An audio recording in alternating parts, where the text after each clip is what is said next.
შესაძლოა თუ არა საქართველოს უვიზო რეჟიმის სტატუსი საბოლოოდ დაკარგოს. ევროკავშირის ახალი მექანიზმი, რომელიც მესამე ქვეყნების მოქალაქეებისთვის უვიზო მიმოსვლის შეჩერებას ითვალისწინებს, დღეიდან ოფიციალურად შედის ძალაში. ევროპის ქვეყნების მხრიდან ქართული ოცნების პოლიტიკის მიმართ მზარდი კრიტიკის ფონზე ახალი სისტემა სავარაუდოდ საქართველოსაც შეეხება. განახლებული სისტემა ევროკავშირს საშუალებას აძლევს უფრო ეფექტურად გაუმკლავდეს უვიზო რეჟიმებთან დაკავშირებულ გამოწვევებს, მათ შორის შეჩერების ახალი საფუძვლების, დაბალი ზღვრისა და დაჩქარებული პროცედურების მეშვეობით. ევროკომისიამ 19 დეკემბერს უვიზო მიმოსვლის შეჩერების მექანიზმის ფარგლებში მერვე ანგარიში გამოაქვეყნა, სადაც განსაკუთრებული ყურადღება გამახვილებულია საქართველოზე. ანგარიშში ნათქვამია, რომ კომისიამ შეშფოთება გამოთქვა საქართველოში ფუნდამენტური უფლებებისა და თავისუფლებების სერიოზული დარღვევების გამო.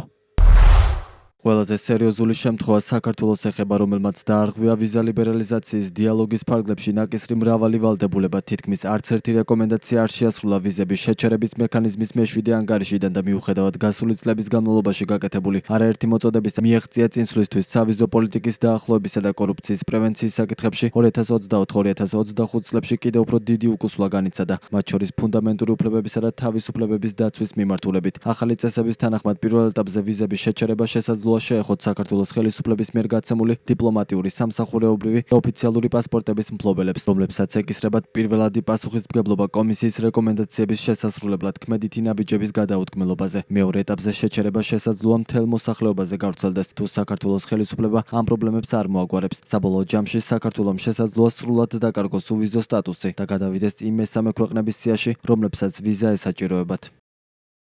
ევროკომისიის განმარტებით ახალი მექანიზმი უზრუნველყოფს ვიზების შეჩერების ერთგვაროვან მოქმედებას ევროკავშირის ყველა წევრ სახელმწიფოში და აღარ იარსებებს ორმხრივი გამონაკლისები ამ პასპორტების მფლობელებისთვის. ევროკავშირს 2025 წლის იანვრიდან უკვე შეჩერებული აქვს უვიზო მიმოსვლა საქართველოს სამსახურებრივი და დიპლომატიური პასპორტების მფლობელებისთვის, თუმცა ამის მიუხედავად დირექტივა ბლოკის ყველა წევრს არ შეუსრულებია, მათ შორის უნგრეთსა და სლოვაკეთს. ახალი წესები კი უზრუნველყოფს შეჩერების წესის ერთგვაროვან გავრცელებას ყველა წევრ სახელმწიფოზე. ეს ნიშნავს, რომ თუ კი ევროკომისია ამ გადაწყვეტილებას მიიღებს, ყველა წევრი ქვეყანა, მათ შორის უნგრეთიც და სლოვაკეთიც ვალდებული იქნება მას დაემორჩილოს.